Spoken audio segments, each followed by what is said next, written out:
because it was originally only in Chicago and in Hollywood. So that's a long way off Times Square. But the other catchphrase that came out of that show was, you'd hear the bellboy, "Smoking in the downstairs and outer lobby only, please. Curtain going up." Those catchphrases, they're really the heart of the memory that we have of those old shows.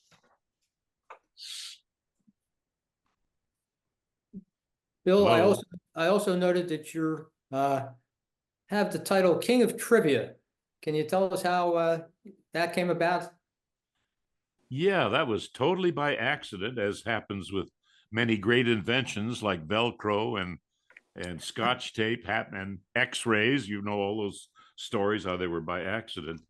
And I was the backstage announcer, the booth announcer, we call in the business, for World News This Morning on ABC. It came on at 6 to 7 in the morning. And my job was very simple. They would take breaks in between. They call them bumpers. And I would say, the time is 22 minutes past the hour. And now back, and I would introduce Steve Bell and Kathy there, the anchors of the show. And I did that for a number of weeks. And one morning, the producer came in and he said, "We're having audio trouble, Bill." He said, "Would you make an announcement, an apology?" Well, traditionally, the announcer would say, "Ladies and gentlemen," in a very stilted manner, "we are experiencing audio difficulty. Please stand by until we correct the situation," something like that. But I wasn't in the mood to just do it like everybody else did. I said, "Well, here's my chance to sort of entertain people." And I said, "Did you know that Thomas Jefferson was the first person to lose the presidential election?" And yeah, I didn't know whether I get in trouble for that or not, because I went against his instructions. And he said, "Hey, that was great. You got any others?" "Oh, well, let me think of something else." And I made up something that came to mind for each of the breaks. And then I started researching them. And it became, believe it or not, it sounds immodest to say, but it became the highlight of the morning news. People would write me letters and say, "We can get the news any of the networks, but we only get your trivia from you." And ironically, I got more mail than the anchors, Kathleen Sullivan and Steve Bell, who were very, very popular. But the mail was coming in by the hundreds of letters just because of those little trivia items. And it went on for 8 years until I left the network. So it was totally by accident. And then to continue answering your question, a few years later, I had a publisher over for dinner, a friend of mine who had worked on the second edition of the big broadcast. And he said, "Bill, would you like to write a book on trivia? Because you do all this trivia on television." I said, "Oh, Dave," I said, "there's so many trivia books on the market. It'd get lost on the shelf. There's dozens and dozens." He says, "Yes, but there's none for seniors." And I started to think that registered with me. I thought, well, even I, loving trivia, I got lost with modern baseball stars and modern actors and actresses, and I didn't know any of them. I couldn't compare with my knowledge of the past. And I said, that would be nice to have something that only. So we came up with the Over 60 trivia book, and that proved to be quite popular with seniors. So from that, somebody dubbed me the King of Trivia. So I'm still reigning, I guess, as far as I know. Well, I've got one more question before we turn it over to Waldon. Bill, what is your favorite show of all time in old time radio? I'm an endless Dick Tracy fan, and I was so thrilled when that program would come on. They had block programming, we called it in the old days. In other words, you had the little kids got programs around mid-afternoon when they're home from kindergarten and first grade, and then later the adventure series for the older kids, and then the family programs as the night progressed, and then news late at night and so on. So I listened to all of those programs, one after the other. It was a shame I didn't have recording equipment those days, because I'd have to give up one program. I'd have to give up Lone Ranger, we'll say, for Little Orphan Annie, because they came on different stations and so on. But I was a real fan of Dick Tracy, and it was so thrilling. And can you imagine, after being a little boy in North Dakota, growing up listening, being so far away from the broadcast studios, to be all of a sudden uh, hanging out with these people like George Gunn and Don Gardner, the announcers for Dick Tracy. All of a sudden, they're my colleagues. Milton Cross, who, of course, is the voice of the Metropolitan Opera for many years, my ninth grade English teacher, I remember she used to remark, "Oh, the way Mr. Cross pronounces names, he's so wonderful." And I just wish, her name was Rita Murphy, I wish I could have come back and said, you know, he's my friend. I played tic-tac-toe with him. And one time I was in the studio, the booth announcing, and I came in to replace him. You know, we'd have shifts for a couple hours and then get up and go. I said, "I'm here, Mr. Cross." And he said, "Oh, Bill, you can call me Milton." I said, "Okay, Mr. Cross." It wouldn't come out. And then another anecdote that comes to mind is Doug Browning, the announcer of Terry and the Pirates. Any of you remember that show? I just heard that question a few minutes ago, but I wanted to shout out Terry Lee, and Patrick Ryan. But anyway, and Agnes Moorehead, the Dragon Lady. But anyway, he used to start the show with saying Terry and the Pirates, and you hear a Chinese gong, and then you hear this gobbledygook, ba, sing jong da da ba, and it sounded like authentic Chinese. So here he's my colleague 40 years later. And I said, "Doug, what did you say? And you speak Chinese?" He laughed. He said, "I just made that up one day for a gag in rehearsal." And the director said, "Hey, that sounds great. Is that Chinese?" "No, I don't know what I said." So he had to write it down each day to hop chok ching ching. But there was I got it right from the announcer's mouth, the actual facts behind the opening to Terry and the Pirates. Well, that's terrific. I know Walden has some questions for you, Bill, so I'm going to turn the program now over to Walden. I probably took more time than he wanted me to, but I appreciate, your being here with us and answering my questions. And now, Walden, we'll turn it over to you. Bill, the big broadcast, was that the original title of the book, or did you and Frank have a different title? Did the publisher come up with a title? How did the title? No. Frank and I published the original version. We didn't even try to take it to a publisher. We thought, who'd be interested in that? And so we published it on our own, and we called it Radio's Golden Age. But it was basically a skeleton book. It was basically just the cast lists. And we thought, that's interesting, the cast lists of but it wasn't written in a narrative fashion, which later on it became. We filled in all kinds of material. So when we took it to Viking Press, they were very enthusiastic about it. And I have to give myself credit. I came up with the title of the big broadcast. We had several suggestions, and I also won the battle with Frank over the format of the book. He said, "Well, let's see, let's divide it into soap operas, kids' adventure serials, newscasts, sports." And so I said, "No, I think it would be better if we just put them down alphabetically, because some shows were everything. They were a combination of adventure, and it'll be very confusing." And he finally acceded to that. And what was great, a few years later, I was going through a bookstore in New York, and I happened to see John. I didn't know about John Dunning's book at the time, and I said, "Wow, there's another book on radio." And I picked it up, and in his foreword, he said he's using the Owen Buxton system, or I should say Buxton Owen system, of just alphabetizing, and that seemed to work well. It's very quick to just dart from one to the other, and so that worked out. So we were not working together side by side every day. We'd get together every few weeks. We each did our research, and then we'd get together.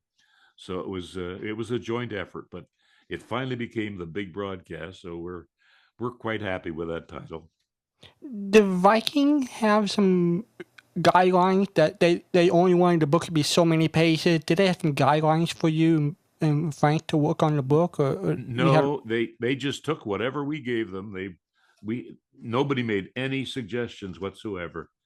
And of course, one of the great things was getting the photos. We didn't think about pictures. Then we thought, what was his name? Irving Sittel had done a visual book on old radio shows, and that was quite popular, but it was mostly photos. And I thought, we got to put something in there. And we were digging around. It was not easy because I went to all the networks, get whatever they had. And it's amazing how little they had. I went to CBS and they handed me their research in a little box, index card file, and a few cards with handwritten notes on there. I went to Mutual, and they said there's no records whatsoever of anything here in New York, of any of the programs. I talked to some of the engineers, and they filled me in. And ABC gave me an envelope full of clippings, and then the only one that was good was NBC. I went over there, and they had a room, and this room was about the size of an average living room, and it was all index cards and all these thousands of shows. So I thought, well, my work is cut out for me. So in addition to going through the old Variety magazine, newspaper, and radio guide, and so on, all those things, this NBC file was so wonderful. And I had to get special permission to go in there because it was like going to CIA headquarters. They guarded it so carefully. And I got a kick out of the lady. So I hate to have people go through this. There's a lot of personal information there. And I said, well, it's for a good purpose. It's going in the book. And I was coming across Ellery Queen, preceded when I appeared on it years later. And Ellery Queen, it said, do not give out the information of who is playing this.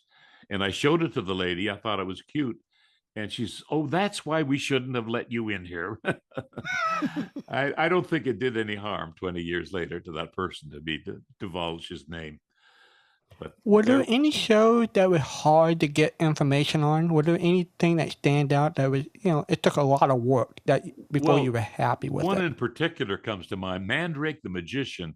I found a few things about it. There wasn't a lot of publicity. I went through all the magazines and I just mentioned, and I finally got the cast, except I couldn't find who played Narda. And I knew Raymond Edward Johnson, the wonderful actor, and he had played Mandrake. And I got in touch with him and I said, tell me who played. I can't think of it, Bill. And I talked to him several times. He wrote me letters. I'm still thinking. And finally, one day he called. He said, I remember now the name of the person that played Narda on Mandrake the Magician. And I'm trying to remember myself right now. Mandrake. I'm turning over. Mandrake the Magician. The Mandrake. Here it is. Oh, her name was Francesca Lenny, Lenni. And anybody flipping through the book, they're going to see a name, and it means nothing. To me, it means a lot. I was able to close the case on who played her on Mandrake the Magician. That had a great opening, by the way. It was Invoco Legum Magiciarium, which means I invoke the law of magic. But Raymond Edward Johnson, of course, you know what program he was more familiar with. Sure, Inner Sanctum. Yeah. Oh boy, he was a great actor. When I got to meet him, he was suffering some kind of a sclerosis, and he was on a gurney, but he made appearances at our old time radio shows in New Jersey. Right. And he had this magnificent deep voice, and he would do the program lying in this gurney, and he was really appreciated. What a charming man he was, Raymond Edward Johnson. Oh, what a thrill. When you contacted people in the 60s to get information, were there anybody that stood out that that you loved to talk to, when you were talking to them? Oh, I should have been intimidated, but I was so interested in getting information.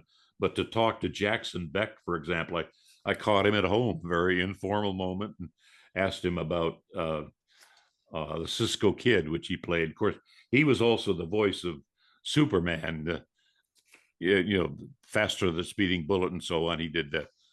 Look up in the air, it's a bird, it's a plane. And he would say, it's Superman. Jackson Beck was considered by Orson Welles to be the finest of all the radio actors. That was a high tribute for Jackson Beck. And the other one that comes to mind that you asked this question, very good question, was Wendy Warren and the News. Now, that was a very popular soap opera, and it was so different from the others. It would open with a legitimate 5-minute newscast on CBS, and you had no idea it was entertainment. It was just a straight newscast. And then you would hear, okay, we're off the air now, we're going, and they would light into the story itself. And then it became a typical soap opera. But it was so interesting to start off with a 5-minute newscast and then pursue them the rest of the day. Well, I called Florence Freeman who played Wendy Warren. She was the only person that played it. And she played many, many roles, 6 or 7 different things, so many that she barely remembered. And I said, Miss Freeman, you played Wendy Warren in the News. I'd like to know something about it. And she says, did I? And I said, yes, you were the star for years. And she was married to a rabbi, and she turned to her husband and said, dear, did I play a character called Wendy Warren? And he said, yeah, certainly, you were the star. And that's how it was in those days. Probably the single busiest actor of all was, in that regard, was Bud Collyer, Clayton Bud Collyer. He did not only quiz programs and all sorts of things, but he was one of the voices of Superman. And he would dart from studio to studio, and they would hand him the script with no rehearsal. He'd walk in, and then he'd have to jump over to another place. And they told, Mary Jane Higbee told me, who wrote Tune In Tomorrow, told me that they found a shortcut through St. Patrick's Cathedral. They go from one place, from CBS to NBC and back and forth. But those were the days, and turned out, as a matter of fact, this is part of the answer to your question, they were not, the radio actors were not the best people to provide the information. You'd think they would. But if I got to the directors or the writers, they're the ones that remembered everything. So I was so fortunate. And then many of those people were in their 80s or beyond at that time. So I was very fortunate we came along and not a generation later, because it would have been lost. But I got this material directly from the people. So it was God was in charge of that book as far as I was concerned. So do you think it helped that you and Frank were in the business? That must have opened some doors or made people very relaxed to talk to you? You think that was a big help? I couldn't quite make that out. You think because you and Frank were in the business, you were TV personalities, you were Right. working in the business, you think that helped you with the interview? Do you think that helped make the people you were talking to relax, that they knew that you knew what you were talking about? No, and usually I would just call them and just introduce myself briefly. I didn't have a big name of any sort at that time. And it was just so nice. And it was so nice that I was able to contact these people, because today it's very, very difficult. The union, I would go through AFRA in those days. I'd go through AFRA and ask for the address, and they would say, oh, sure, here's our phone number. It's very, very difficult to get it today. So I was blessed also at that time. But I never had anybody. Well, there's one exception that comes to mind now. We're talking about Buck Rogers, which was one of the greatest of all the adventure shows, which was also a movie serial, but not very successful as a movie serial compared with the counterpart, Flash Gordon. And ironically, Flash Gordon was big in the movies, but not much on radio, just had a brief run. So anyway, there was a villain called Black Barney, and I was on the phone with him, and I was talking to him, and I never found the end of this. But anyway, in the middle of the conversation, I don't know whether he'd had a belt or two or just it was upset, but he suddenly started saying strange things, and I heard noises and so on, go forth. And he hung up on me, and I never found out what I wanted to know about Black Barney. But he seemed villainous at that moment, but he was very, very helpful. What helped the big broadcast? Was there one particular TV show that really, when people learned about the book, it really helped sell the book? Was there one particular big help in terms of promotion? Promotion was Mr. Owen and Mr. Buxton. It happened, I was doing a TV series called Discovery at that time, and I was traveling all the time, went from city to city. So as a routine, after I learned my lines for the next day, I would call up the local radio station, KOA in Denver and New York, Chicago, WLS, and so KABC in Los Angeles, KFO in San Francisco. I would call the stations, and without any doubt, they would say, "Oh, we'd love to interview you about the old radio shows." And even I got to Hawaii, and I called the local station. Sure, come on down. In fact, they paid a pretty high tribute. That they were, I would take calls from listeners. That was what really made it popular, and they could ask questions of me. And I remember he said, there's an old show business rule. You never follow a child or a dog act. But he said, I'm going to add Bill Owen to that because he put on such a show. And it was really popular. And along with that, while I was doing the show in Honolulu, one of the callers was an actress who was living in Kauai. And I hadn't any plans to visit Kauai, but she invited me to come down and discuss old time radio with her. So my co-actress, Virginia Gibson, and I, we flew over to Kauai and had a meal with her, and she filled in all kinds of great information. So I thought that was amazing to have somebody invite me for dinner after hearing me on the radio. Did it help that Frank was on Johnny Carson's show? Did that help sell the book? I'm glad you brought that up. That I was watching that night. That was quite a thrill. And he was on promoting the book. And I just felt so humble that my name is out there and he's talking. He told anecdotes. He was a marvelous entertainer by himself, Frank Buxton, and told these great stories. But the next day, before at the end of the broadcast, no, the next day he got a call from NBC, and they said they had the second highest calls about a guest that they had ever had. The highest one was a man who wrote a book on how to make $1 million, and he said Frank Buxton came in number 2, and we went down to the stores together in Doubleday on Fifth Avenue and all the various bookstores in New York, and went in, and every store we went in, oh man, the phone was buzzing. Oh, I'm so glad. And they wanted us to autograph the books. And one of the great thrills of my life was a clerk in Doubleday said, "You'll be very pleased to know that Miss Dorothy Lamour just purchased one of your books." Yeah, that gave me a big head for a while, I have to admit. Did you ever get any thank you notes from some of the actors who read the book and just wanted to send you and Frank a note? Did that ever happen? Did they ask that again, please? So, did you ever receive a letter from somebody who read your book, like a famous person or an actor or an actress or a celebrity that loved your book and just wrote you a note? I don't recall that. They were always answering my letters. Steve Allen, great comedian, we remember him on television, but he was very big on radio. His program called Smile Time on the Mutual Network, and Steve Allen on Smile Time, and he answered my letter. It seemed like to me I had just put the letter in the mailbox and I got an answer. It was so fast, and he answered all my questions.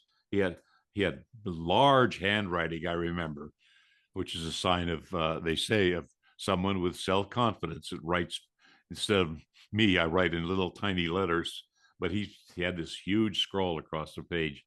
But it was just great to hear from that. And then another experience that comes to mind was I visited Milton Caniff, who was the original writer of Terry the Pirates, and later George Wonder took it over when they wouldn't cut him in.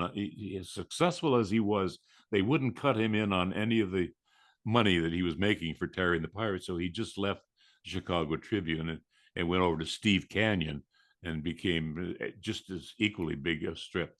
But I had the temerity to knock on his door in Rockland County, New York, and knock on his door, and he came to the door, and he was then working on the Steve Canyon strip. And in his studio, he was very welcoming, and he showed me, he had life-size models of the Dragon Lady and Connie and Big Stoop and all these characters. And he was actually he said, I no longer draw the strip. He says, I write it now. And if I want to draw, say, a school bus, I just draw a little rectangle and write school bus, and my artist fills in. So he had graduated to a higher level. But it was the fact that he would welcome a stranger into his room. But it turned out, as far as knowledge of the radio show, I heard it. He says, I don't remember anything about it. You have to ask people like Bud Collier and so on that knew more about the radio. So as I say, finding these people was such a thrill. And, I wish I could recall all the names of the famous people I came across. Van Heflin wrote me a wonderful letter. He was he was a very popular radio actor, and he answered all of my questions and so on. But this went on for I would say maybe 2 or 3 years. I spent all of my spare time after I finished my shift at ABC, going over to Lincoln Center Library and going through all their microfilms and magazines. And then I went down to Macmillan Publishing, McFadden Bartell, which is near the New York Times building, and went through their Radio Mirror magazines. And it was an overwhelming task, but it was truly a labor of love, and it was so satisfying. But we never dreamed it would be that big. We thought, a few hundred radio fans may appreciate it, but it seems to be pretty big even today. Was there somebody that you wanted to talk to or you wanted to meet in person and never did? Well, when it came to writing the foreword, I learned the difference between a foreword and a preface. I always thought they were the same thing. But the preface is written, as you may know, by the author, and the foreword is written by someone else. And they said that, Viking, who are you going to get for the foreword? And I said, well, it's got to be somebody that is known by both generations, both the old timers and the younger people. And I said, I've got a few names that come to mind. And my first choice was Orson Welles. And they said, Orson Welles, if you sign him, he'll want 90% of your royalties if we can find him on his yacht in the Mediterranean. So we scratched his name off the list. And I said, Agnes Moorehead, great radio actress and known through Bewitched by the younger audiences. And she wrote me back and said, I would be honored to write it, but she says, I really do not have any skills at writing. Please try to find somebody else. I thought of Edgar Bergen. He's known by both generations. And finally I said, wait, Henry Morgan, he is so popular with both generations. And I couldn't have made a better choice. I think that's the best part of the book, is his 3 or 4 pages in which he tells everything of his experiences in old-time radio. It's delightful. I chuckle every time I read it again. So we were blessed to have Henry Morgan, and I finally got to meet him. I met him up in Canada, in Toronto. They had me come up and interview him and be interviewed with him. And he was just a delightful guy, really great. So I appreciate him so much. Okay, I'm going to turn it back to Frank and Wendy to see if we have any questions from the audience. So Frank, Wendy, you want to see if anybody want to ask Bill a question or two? Thank you, Waldon. That is a wonderful interview. It's just there's so much there. I'm sure some of our members have a few questions. Anybody? You can unmute and ask questions.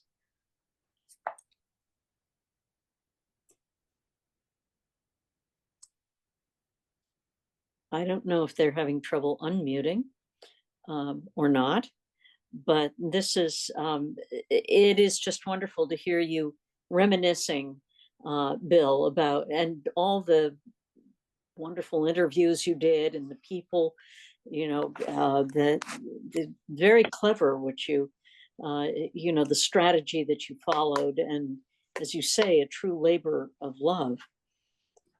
John Abbott has a question.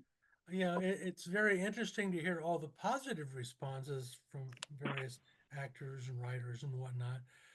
But did you ever get anybody just said, "Don't bother me. I haven't got time for this kind of nonsense"? I think I was asked that earlier, and I can't recall. If I did recall, I probably would have blotted it out of my mind. But no, there's nobody ever said anything nasty about it. And well, the only negative we ever heard was Frank Buxton had me meet with his lawyer before we published it.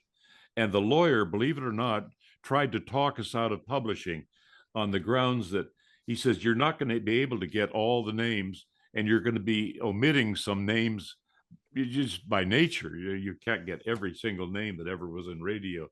And he said, you might face lawsuits.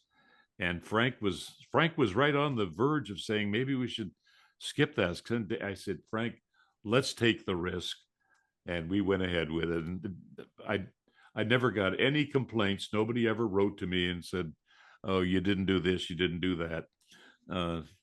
We wish we could have added more information as the years went by. We did have another edition came out. We added a few things. But overall, we were very fortunate that it was well received by the public. And we got great reviews. We even became a literary, what do they call it? I forget the name of the club, the literature club, but we were a choice, like a book of the month type selection one time, and we were honored by that. Bill, I'm Elliot Vittes, and I really enjoyed your presentation and all the things you were talking about. I learned a lot, and I was, I guess I was flattered for my dad anyway when you mentioned early on as The Shadow being a good quality series, since he wrote several episodes of that, as well as a number of other mysteries. But I like that. But I also had a question because who are your bridge buddies? Who was what? I missed that. Who are your bridge buddies? My bridge buddies. Oh, the book. Oh, you're talking about that autographed book? Yes. Yeah. I'm not sure. My wife and I became very big bridge people years ago, and I have no idea who that was, but I'll never find out, I guess. Just remain a mystery couple. It wasn't Charles Gorin, which reminds me, this has nothing to do with old time radio, but I love to tell this story. This person, Gorin used to write a newspaper column, and he would give advice on bidding and so on. And this lady wrote in and said, I had this hand the other day. Did I bid it properly? And he wrote her back and said, yes, you bid it exactly the way I would have. That'll be $50. And she was so offended. She thought, whoa, what a terrible thing. So she went to her lawyer. She said, can he charge me $50? And he said, yes, you knew that he earns his living doing that. That'll be $75.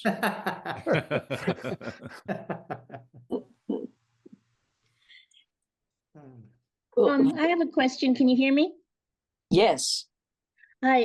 I was wondering if you happen to know, since you were in broadcasting as well, why singing commercials were dropped, or went out of style or whatever. What do you know what the reason is? Is it because television was so visual they decided to, that was to be the main why thing, singing the visual commercials stuff? went out of vogue, out of style? Yeah. I guess maybe just it's the passage of time. A new page was turned, and things were different. But I think we remember those with so much more affection than today. Oh, we have fondness for them. We, as little kids, we learned them all, even the ones that we weren't supposed to learn, like all the cigarette commercials. I talked to somebody the other day, and I was humming